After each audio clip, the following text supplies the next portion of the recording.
Houston Dynamo, Portland Timbers, Sporting Kansas, Los Angeles Galaxy, Pitch Pass, Toronto FC, Real Salt Lake, Chicago Fire,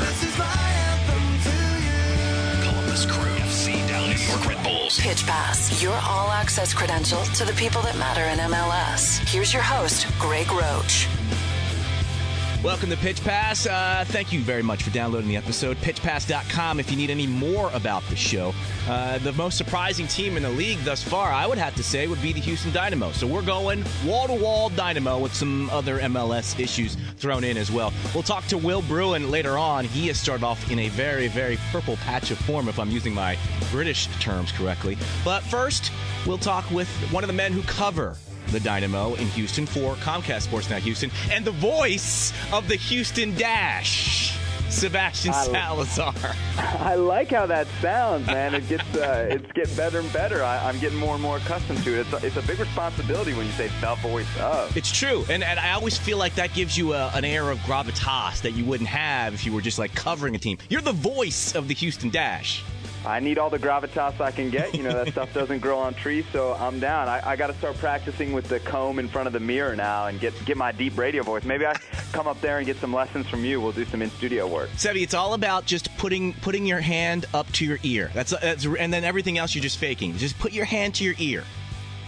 Like somebody in the truck is telling me something important, Exactly. and I'm about to relay that immediate information to the masses. Exactly. That's really all I do, and it's worked for 13 years here at the radio station, so I'm sure you'll be fine. Congratulations, by the way, on the gig. Somebody. Exactly. So congratulations on that gig, and let's get into our Dynamo talk. I called them probably the most surprising team in the league thus far. We're 2 matches in, obviously. Should we be surprised Dom Kinnear's put together a rock-solid defensive team that knocks in goals?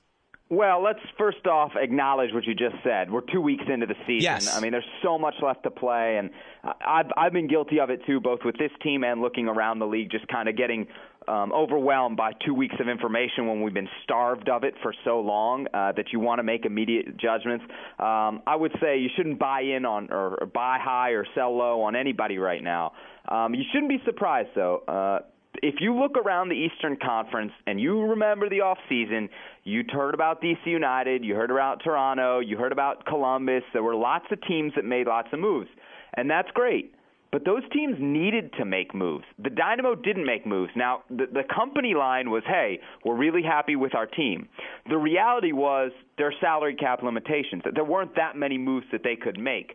But I think that what you have with Dominic Kinnear is a guy, and I hate to use this word in the professional sense because it applies more to college, but a guy who has a program and runs a program, and it's going to be consistent. There's not going to be lots of turnover, even if there was salary cap space to be used. So he didn't turn much over. It shouldn't be a surprise that they've started clicking early in the season. I don't know that they're going to remain at the top of the table the rest of the way. But I have to acknowledge, too, pleasantly surprised by the start as somebody that covers the team. And that's why I say, to me, the surprise isn't how they've started. The surprise is that we didn't think that they would start this way. I remember talking to you in December, and, we had questions. At least I had questions about what was going to happen with the Dynamo. And, you rebuild the back line, you don't think you'll throw up 2 straight shutouts, and that's exactly what they did. Well, if you look at what the issues were last year, I mean, it was problems in defense, and it was lack of finishing from forwards. And through 2 weeks, you've solved both those problems. David Horst has been incredible. When I think there's not enough superlatives to say how well he's played through 2 weeks, especially when you look at the price they got him for, his relative value around the league, some of the questions about how he was going to do coming off of a very, very serious injury last April in Portland. That was a big question. Replacing Bobby Boswell is a big question. That seems to have sorted itself out. Horst has been playing really well, maybe the better of the 2 center backs between he and Jermaine Taylor, though Taylor's been fine. And you say remake back line. Remember, 4 of the 5 pieces of that back 5 are still intact, and they're very good, and they're kind of established in their spot. So, losing Bobby Boswell is a big remake from an identity perspective, but on the field, it's one guy. The rest of that unit is intact, and you've got Rico Clark still sitting in front covering them. And Will Bruin, look, I don't know if he's going to score 3 goals every 2 games, but he's done it here, and that was their big issue last year. They scored, I think, fewer goals than any other playoff team. So you're looking at a team that struggled to take advantage of the opportunities that were created by a very talented midfield last year. That midfield is, I would say, even more talented this year with the addition of Tony Cassio, who's come out of nowhere.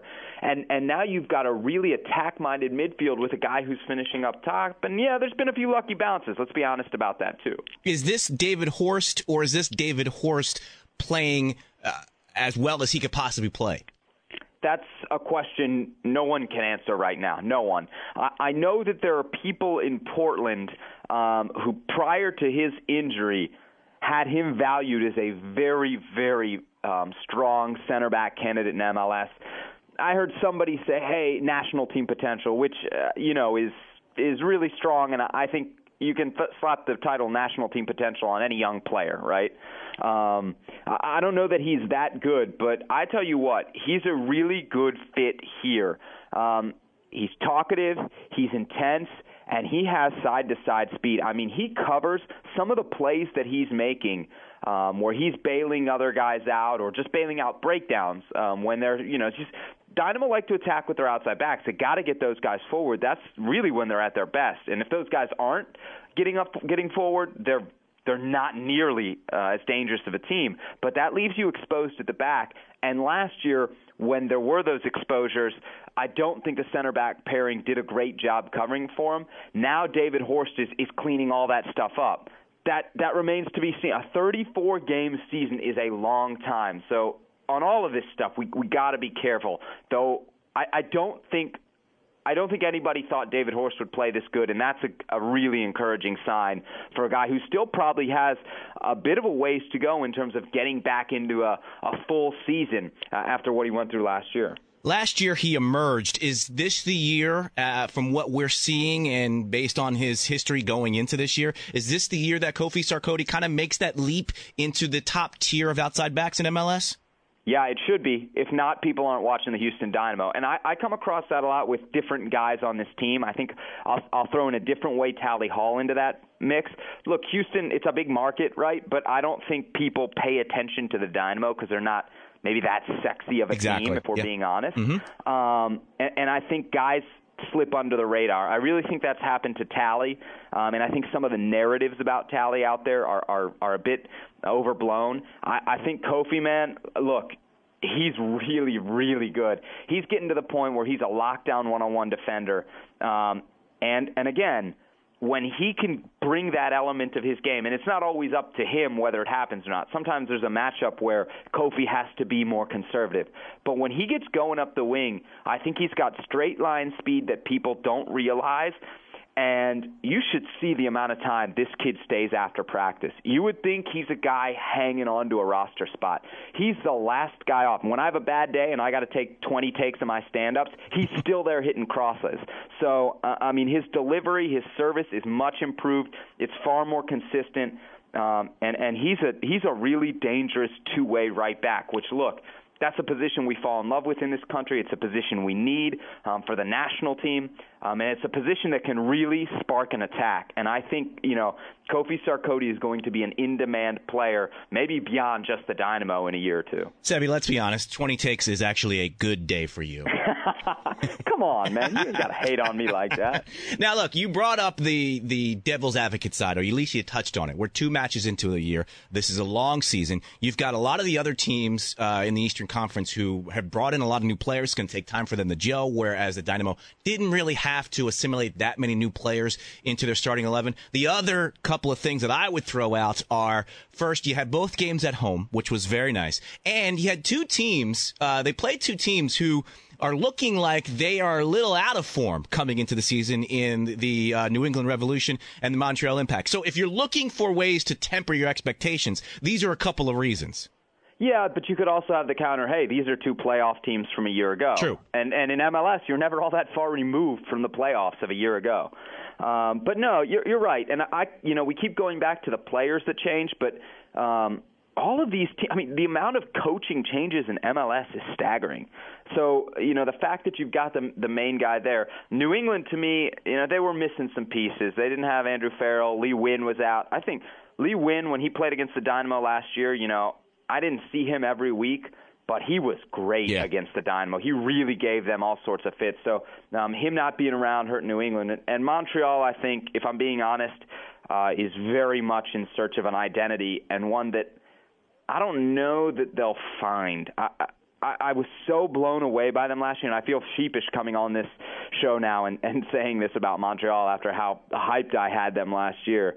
But I don't know, man. I just, their team, I struggle to get. They've got all these pieces, and at times they fit together perfectly, and at other times they don't fit together at all. That being said, the 1-0 result here in Houston very much could have gone either way. I mean, if Marco Di Vaio's playing in that game, the Dynamo probably don't win it. Andrew Wenger had a bad finishing day. He had some great chances, and the Will Bruin goal was, again, a brilliant stroke of luck.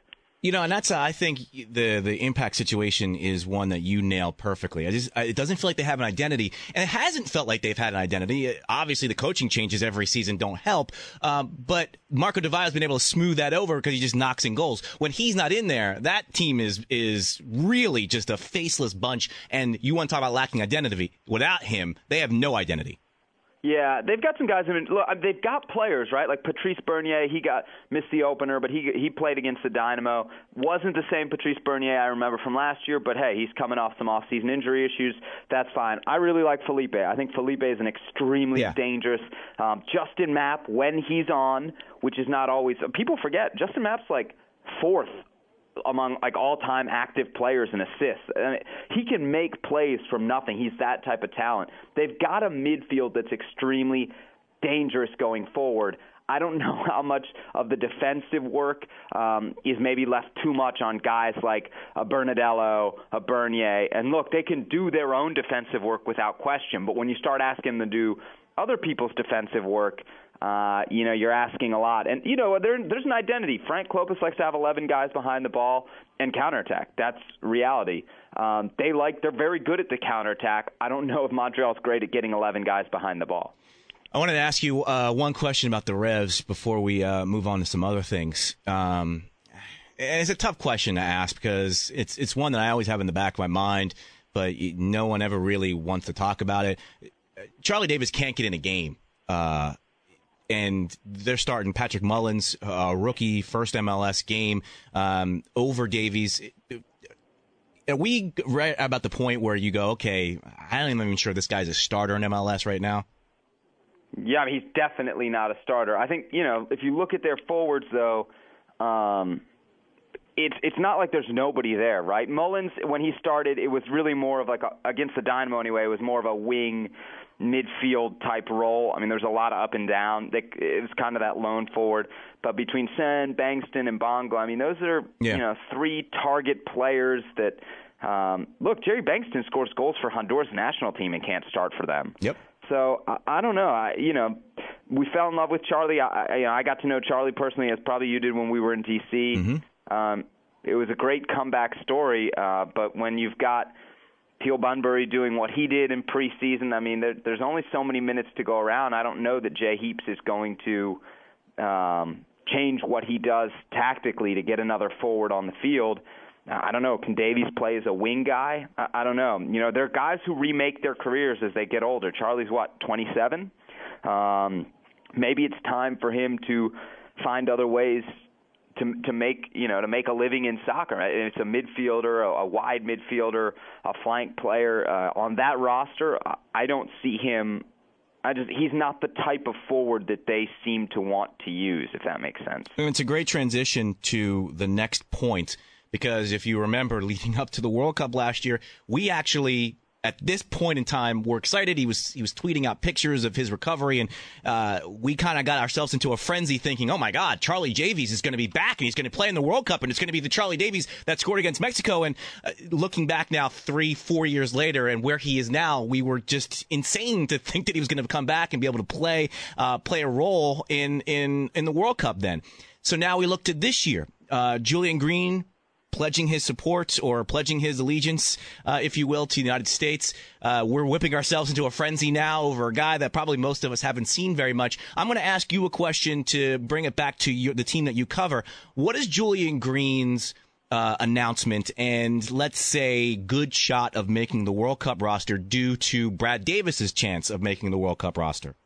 It's very interesting. I thought for sure, and I've talked to, it's funny, Steve Goff, based in D.C., Soccer Insider, we had a good chat, and one of the things we talked about was who is that left wing spot going to come down to? It's between Breck Shea and Brad Davis for that kind of second job out there on the left side of midfield. It depends what Klinsmann wants, what he's looking for, who he trusts in that moment, maybe who's having a good stretch. And then you see Julian Green pop up. And my immediate thought was, you get to know Brad.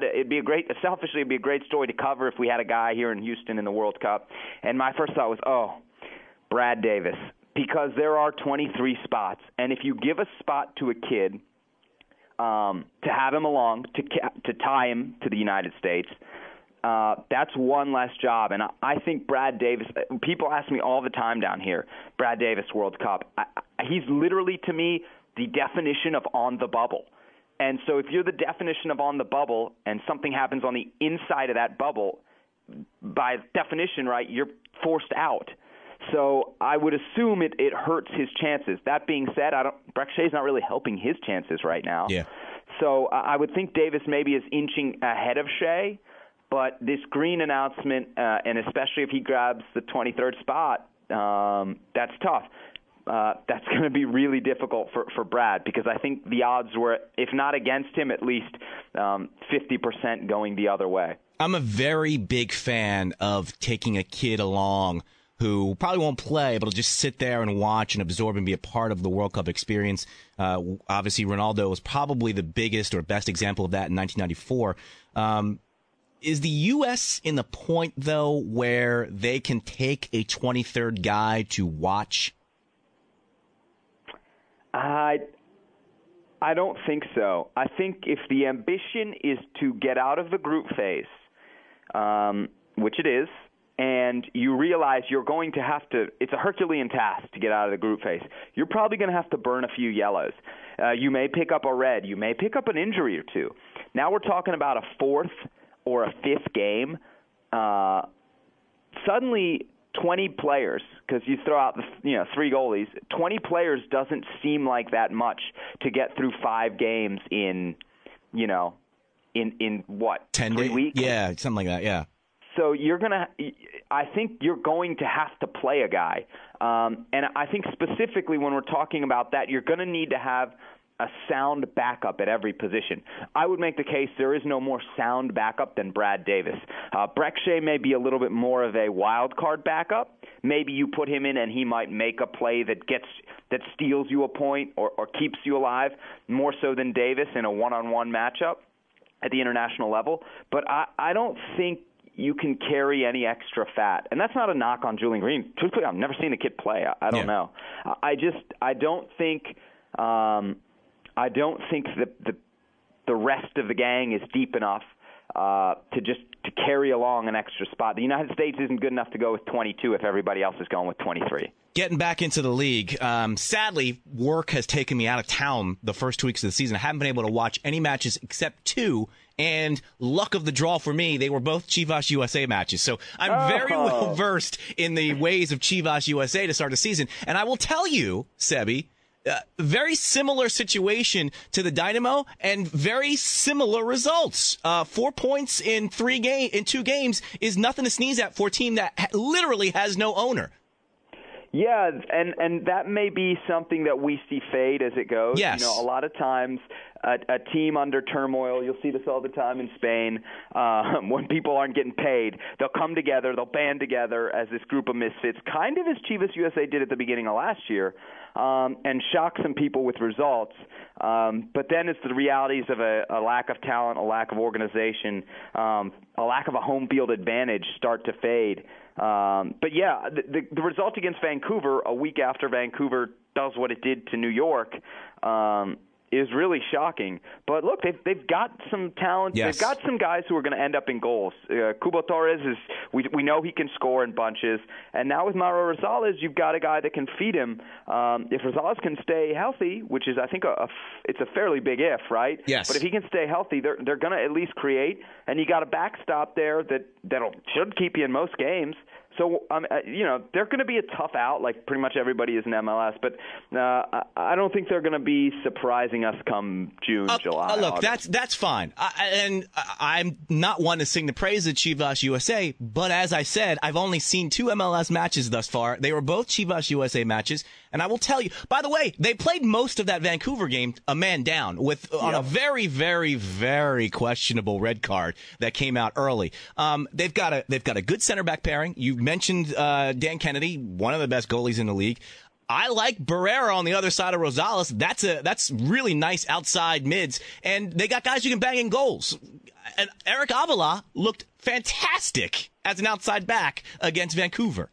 Yeah, he has that potential, though. I mean, it's not the first time I've heard somebody say Eric Avila looked great. He can look great for stretches. He has that potential in him.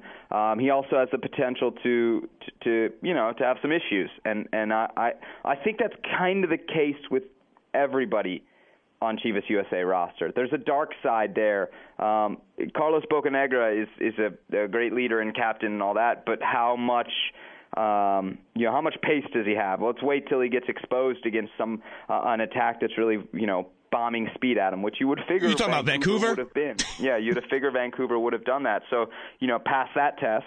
But, look, you're also talking about the parity of the league. I mean, yes. Nothing should surprise us. Chivas USA tying somebody and winning a game in back-to-back weeks should never surprise us. It also shouldn't surprise us when they lose 6 straight. You're right. I guess what I'm saying is, thinking it in my head as a fan, that going into the year, the way they have been, and now everything they went through in the offseason, this was going to be a team that everybody thought of as, okay, I'm getting 3 points there. And I don't think it's going to be, I'm getting 3 points there, slam dunk, as teams or maybe fan bases think it will be playing that team.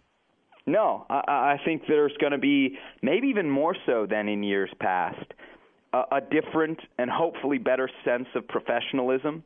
The Nelson Rodriguez hire seems to me to speak of, okay, we're going to do. There's going to be a bar set here of professionalism that we will meet now.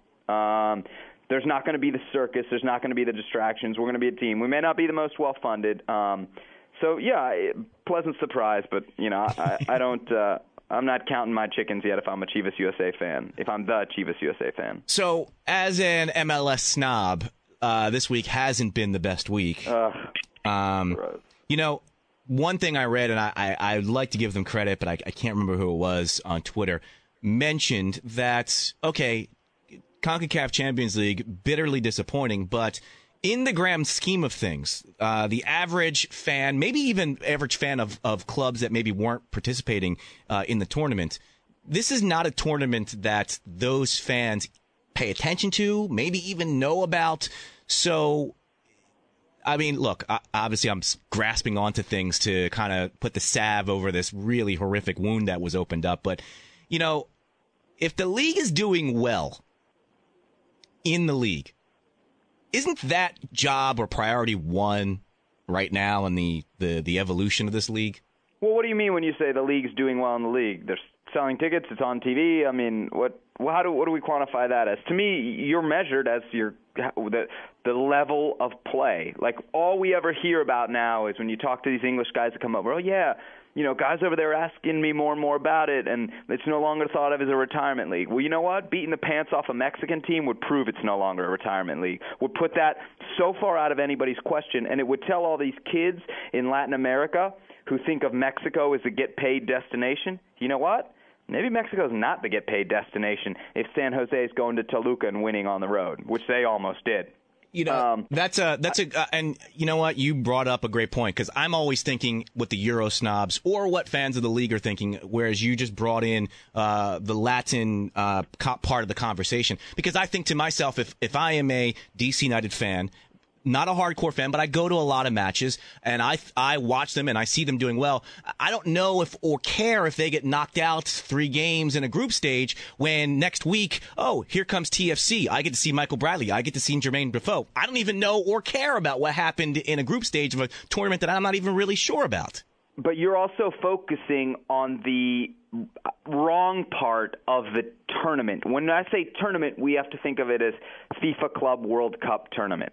And the payoff to winning CONCACAF Champions League in this country, with the immigrant nature of this country, yes, would be huge. To be able to put up our teams against Barcelona, Chelsea, whoever it might be, a team from Brazil, or whoever wins Libertadores, Boca, River, whatever, to be able to play those types of games in a meaningful way, and hopefully the Club World Cup comes here soon. I mean, that's the next big payoff, I think, and hopefully by then the U.S. will be in it. But that's what we need to worry about. And the quarterfinal round. If you want to talk to me about the group phase of Champions League, I think it's stupid. It's done wrong. There's no way we should be playing Dynamo against Arabe Unido twice. I mean, if you see the attendance at these games played in, Trinidad, there's 15 people in the stands. It's a joke.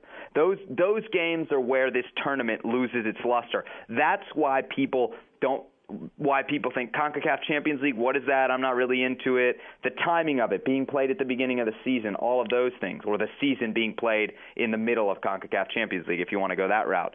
I think those are the issues that make CCL less relevant. But its connection to the Club World Cup makes it extremely important. It's not just to the players. I think it should be to the fans, because that's where Major League Soccer takes its next big step in a lot of eyes globally. And the big thing for the league right now, when you talk to people behind the scenes, is the push to one of the top leagues in the world. And if you're going to do that, at some point you have to top Mexico, because Mexico can kind of barely claim to be one of the top leagues in the world. Yeah. So if you're not at least competitive with them, and as we saw this last week in Mexico, American teams weren't really competitive. I would say that this week was a little bit of a fraud, but look, right now they're not there, not based on what we saw over the last 48 hours. San Jose, nothing to hang their head over. Very good representation of themselves in the league in CONCACAF Champions League, which leaves the other two teams. You could say that L.A. was a more disappointing or bitter pill to swallow just because of the experience of having been there, the talent that they had. You could say Sporting Kansas City would be a bitter disappointment, at least for a guy like me, because I thought that team the last few years was a really good representation of what MLS could become or whatever. So to see them just literally get run off the pitch in Mexico was really, really difficult to watch. In your mind, of those two teams, what was the harder loss for to take? Los Angeles. I'm a half-breed. My mom's Mexican, my dad's American. I watch a bunch of both leagues. Not as much Liga MX as I do MLS, but I watch both. I know that the Galaxy are not that much worse than Tijuana. I know that. I've seen it a million times. I've seen it watching Xolos play. I've seen it watching the Galaxy play. And the way the first 30 minutes of that match looked was I couldn't believe it. I mean, I was staring at my TV just thinking, I don't know how this doesn't compute. There's no way that this Galaxy team can't get a result here. And it could have been 5 or 6-0. Yeah. I mean, it was bad. And Xolos, fine, give him credit, whatever. It's a tough place to play, weird turf. That's all part of the deal, you know. But that was, to me, I think Kansas City going to altitude in Mexico City, playing Cruz Azul, who is clicking right now. I'm not going to say that the result didn't surprise me a little bit, the final result. But the fact that they lost somewhat convincingly was not a shock to me. And I think, we also have to acknowledge the reality that if this isn't as good of a reason, if you want to be considered one of the best leagues in the world, then you've got to compete in this, then you've got to change your calendar. Because teams cannot come into this tournament, to the middle of the tournament, to the meat of the tournament, out of preseason. That's just not – it's not a recipe for success against Mexican teams, not when they're firing in midseason form. As we start to wrap up, we got Will Bruin coming in next, so I wanted to ask you just a throwaway Dynamo question. And, no such thing as a throwaway Dynamo question. Wow. Guy takes his beat seriously. You gotta like that about Sebastian Salazar. Just not seeing a shirt sponsor is always a little disappointing when you look around the league, and right now the Dynamo don't. Is there any update on that situation? Are they close? Are they working on something? I think they're in constant communication with this is just kind of what I've heard through back channels. They're in constant communication. They're working towards it. I don't think that there's anything imminent, which I know is disappointing to some people from what I've heard. But, if people will see that, hey, there wasn't a jersey sponsor last year, and they'll think there wasn't the urgency. The Dynamo got paid for last year, which, is important. Yeah. They didn't have a sponsor on the shirt, but at the same time, they received the financial benefit of it. So I think they really want to find the right partner, and I also think the Dynamo probably feel like they're in a position where they can demand a little bit more than maybe other teams. I think they're probably sticking to those guns. That may be why they haven't reached a deal yet. But their sticker price, from what I'm told, is it's pretty legit. And if they think that it's worth that in a top 5, top 10 market from a television and media standpoint in the United States, in a big, growing, diverse city, then they probably should stick to their guns. I think at the end of the day, people sometimes equate the business side of this with the on-field side of this, and you have to remember, they have to make money. There's a bottom line that has to be respected, and if that jersey is going to get it done at a certain rate, then I think that's where Dynamo fans should be, should be less concerned about having a name on it than having the wrong name and not having the funding that'll then go back into the club and fund the academy and fund the first team. When's your first Dash match? They kick off the season April 12th against the Portland Thorns here at BBVA Compass Stadium. And you'll be on the call for that? Yes. Yep. That's the plan right now. And there's 12 home games, so I'll be doing the home games. Road games we won't be doing because they'll stream them from the opposition sites. But, yeah, all the home games we'll be doing here with Jen Cooper, who has a radio show. She's very well plugged in with the women's game, huge advocate. So it'll be good. It'll be, I think, a really good team, and I can't wait. There's a buzz about expansion and something new that is unique, and these ladies really embrace kind of the off-the-field championing and growing the sport, and it's been really refreshing. Sometimes the men can get bogged down in the pressures of it and kind of shy away from all the other stuff, but so far from my interactions with the Dash players, they've been so great about signing autographs, being with kids. They never say no to anything, and that's been really good to see. And how often will we see you on the desk for NBCSN over the course of the season? Look at you, trying to get me in trouble with the network bosses. They're just asking questions, man. No, I appreciate that. There's going to be some dates coming up. A lot of the dates have to be kind of cross-checked and make sure they don't conflict with Dynamo. There are some dates. I don't know. I don't think I'm allowed to say them yet, but I think in April you may see me doing some stuff. Nice. And then throughout the year, hopefully it continues. So I'm excited about it, and yeah, it'll be great to get with those guys again. I tell you what, the access that you get doing a national broadcast for a soccer nerd, and I'll come back on here and talk about it every time you'll let me. It's just incredible. The stuff I get to see is amazing, and the conversations I get to hear are impressive as well. So it's easier to get a guy in front of a camera than it is for a guy to line up an interview for a dopey podcast. Is that what you're saying? I didn't use any of those words. And it's not even the on-camera stuff, Greg. It's the behind-the-scenes stuff. It's the off-camera conversations where you really start to understand how organizations work, how general managers think, how coaches operate, how players go about their day-to-day, what they think of their opponents. That has really... it opens up a wealth of storylines, and that's for us. That's kind of what this is. Yeah, it's about soccer and sports, but it's about stories as well. Yep. That I have such an appreciation for.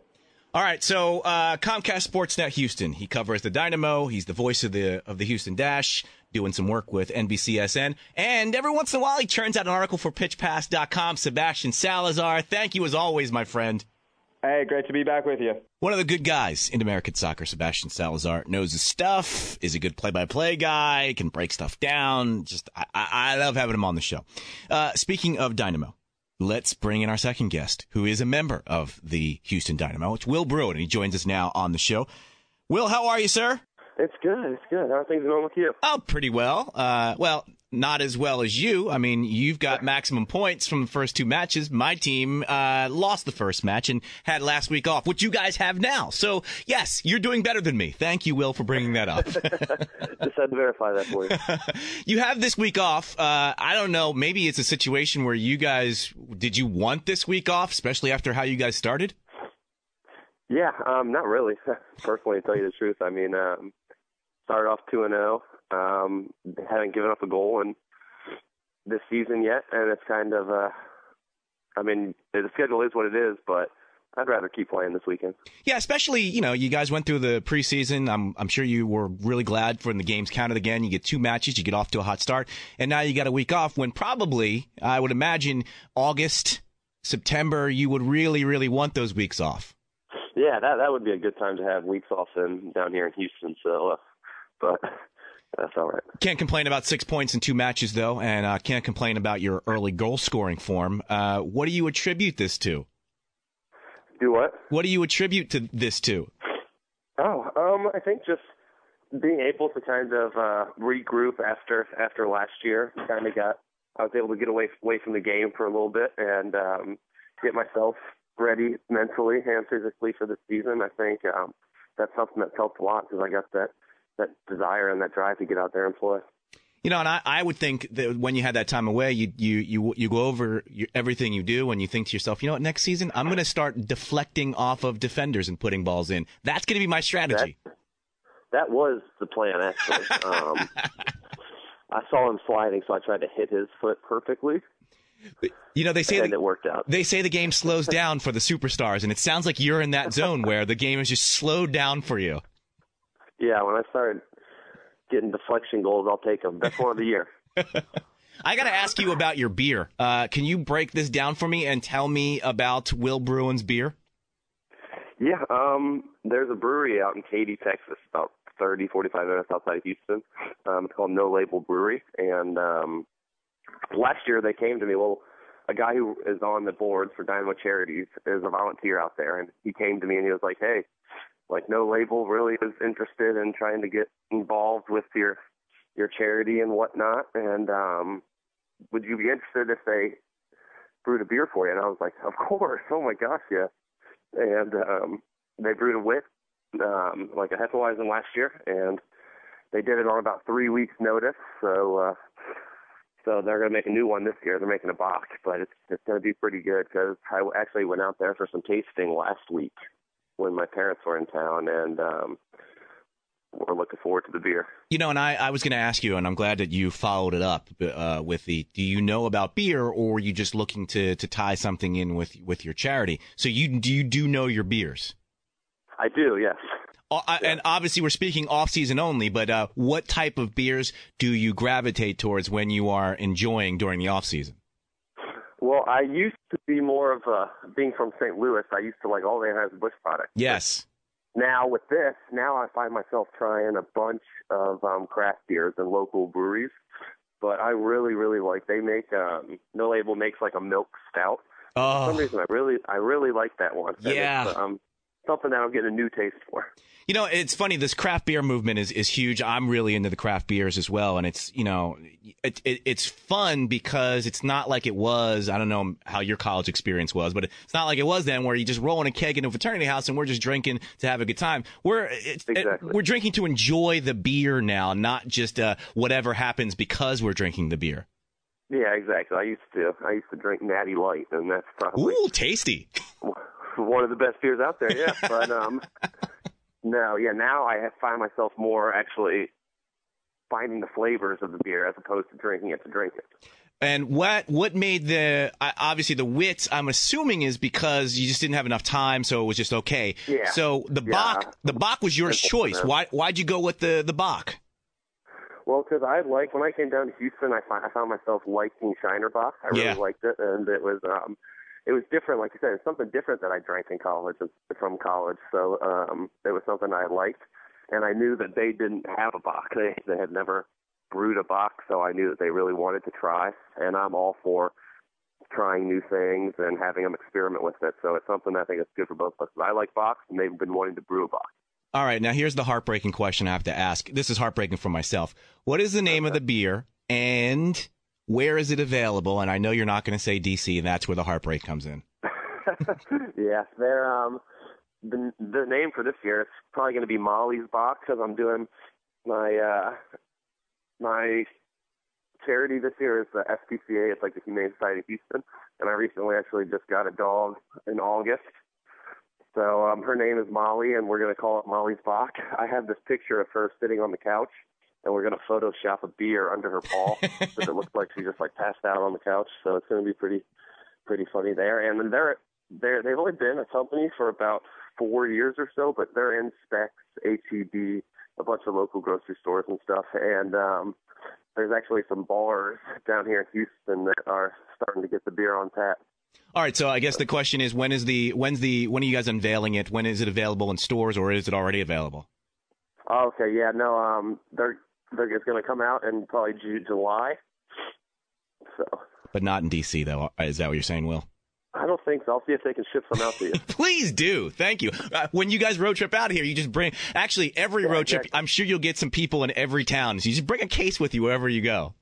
Yeah, that'd be nice. I'll throw that in my carry-on. We might have one or two less, but. So yeah, well, you got to get there. I mean, things get lost in transport. I understand how things go.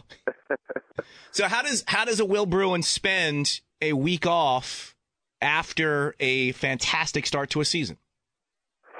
Yeah, probably go out and play some golf on Saturday morning or something, just to get away from soccer. But other than that, I don't got any plans to go anywhere.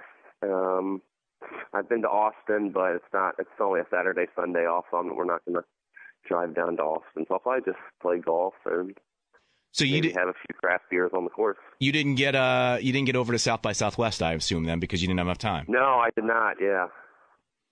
Is that? I wanted to, but I was just going to ask: would that be your thing? Are you indie music guy? I'm a big artist and into music, because the Houston Rodeo's going on right now. I actually went last night. It was Florida Georgia Line that was playing, but Zach Brown plays on Sunday at the rodeo, the last night of the rodeo, so I'll go to that for sure. But this is all country music, Will. Do they have country music at South by Southwest? I'm not sure. I know Eric Church was there. True. But Eric Church, he's a country guy, but not many country performers go. And you guys, I would assume this week at practice, still serious, but a little less of the pressure off. And I know what people are going to say, and I've heard you say in other interviews that, can't judge anything by the first two matches of the year. I would say MVP candidate, but I would assume it's also very, very early for that kind of talk as well. But 6 points, 6 points, whether you get them in at the end of September or you get them in the first two matches of the season. Yeah, exactly. I think one thing I've learned that you always want to get your points early in the season in this league, because it always comes down to that final game. So if you give yourself that chance to have more points early on, and you don't drop points that you should win, it's easier to stay up there as opposed to having to play catch up. We've had to play catch up every year since I've been here, but we've turned into pretty good runs. But we'd rather have the points now so we can be in the position for Supporters Field or home field advantage of the playoffs and stuff.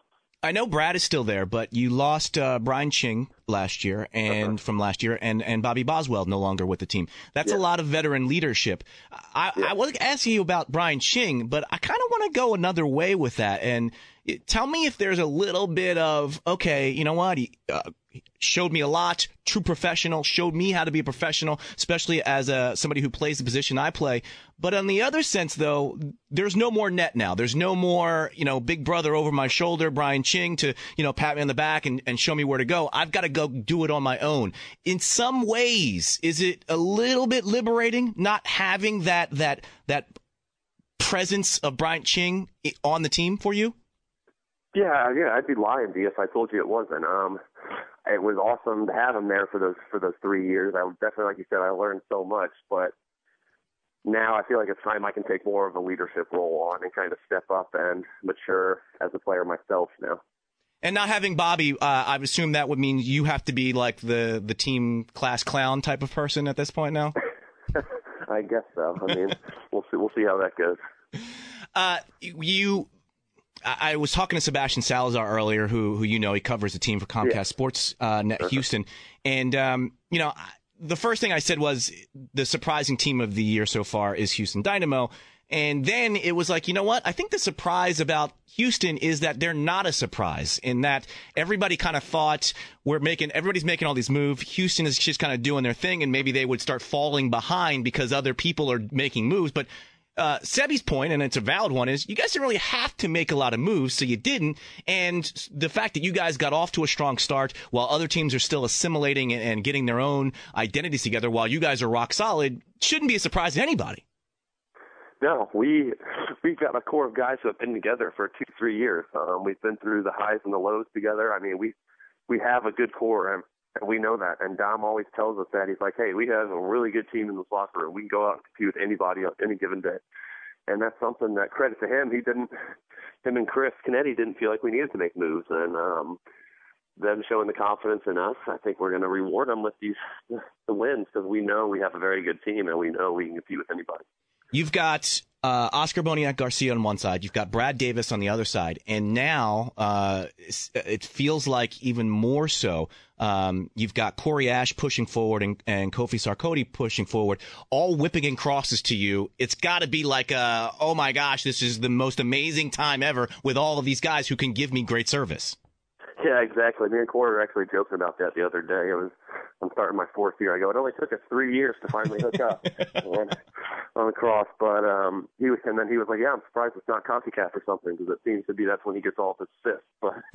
But no, yeah, it's great. With those, we got 2 outside backs that like to go forward, but also are great defenders. So that just helps. Like, it makes it even more of a threat. And if Corey Ash is going to be whipping in crosses like he did for your goal, that does not bode well for the rest of the league.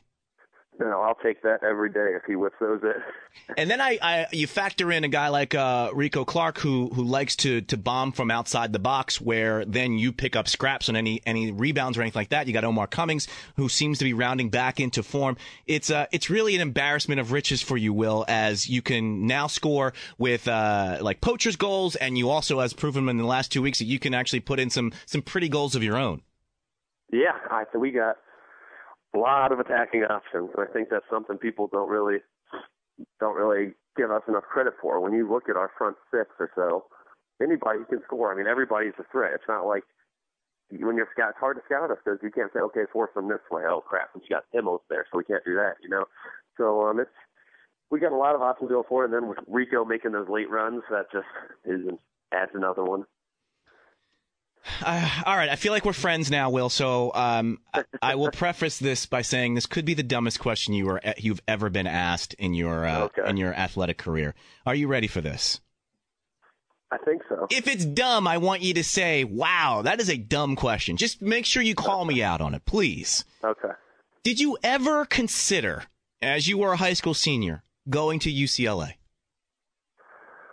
No. All right. Well, you didn't say that's the dumbest question ever. All right. See, and you actually you inhaled like you were thinking about it. I've heard it a lot. Oh, so it's not. So it may be the dumbest question you've ever been asked, but it's been asked a lot of times. Yes, it's been asked. Okay. Whew. Yeah, you want to hear another funny thing to point that out? Guess who my very first college goal was against? UCLA. UCLA. How is Indiana playing UCLA like in the start of your college career? What's the situation there? We went out there. They have like a little round robin tournament for a long weekend, and it was us, San Diego State, UCLA, and I can't remember the other team, but we go out there and play UCLA and San Diego State on like a Friday or like a Thursday to a Sunday or something.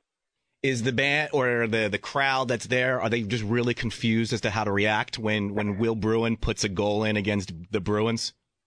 Yeah, they try to yell and talk shit, but they don't really know what to say.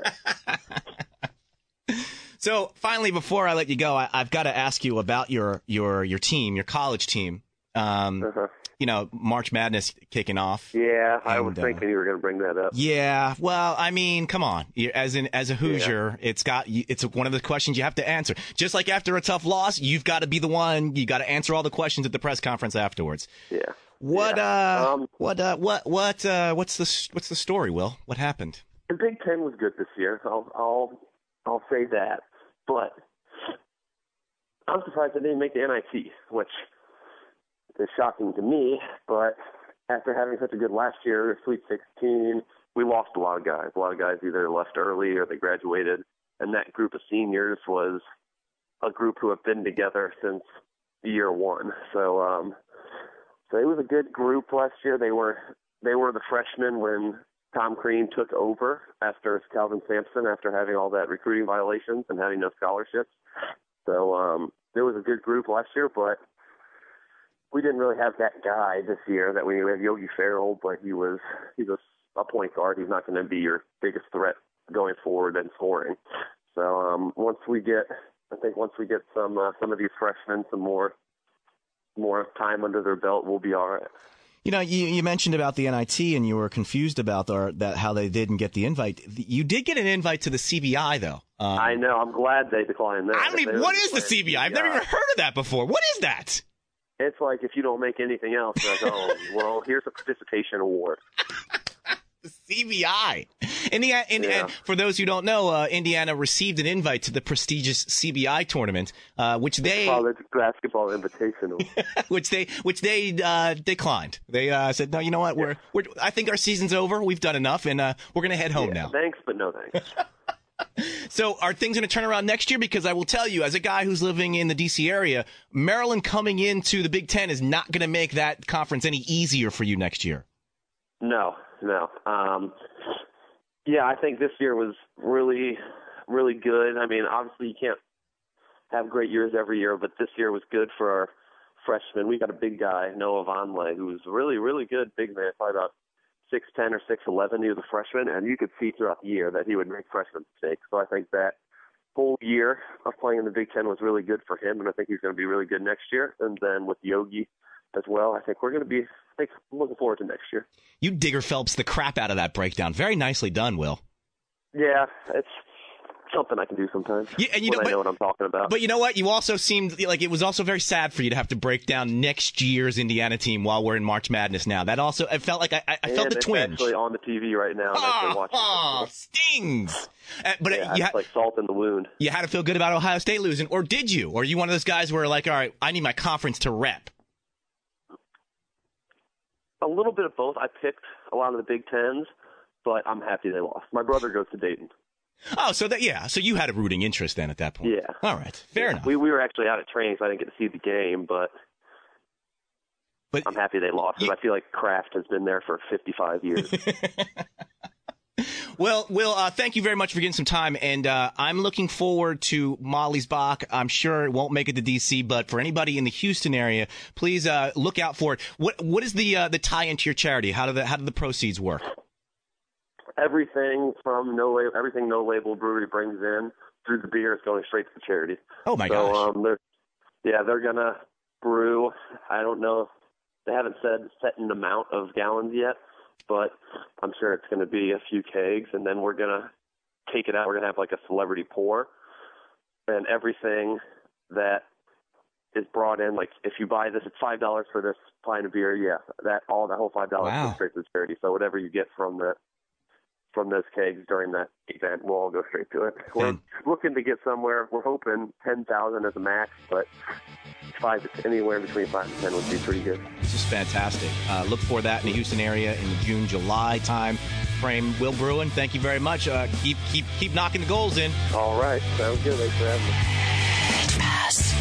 This is your voice. This is my red, white, and blue. This is my anthem to you. For more show information, go to pitchpass.com.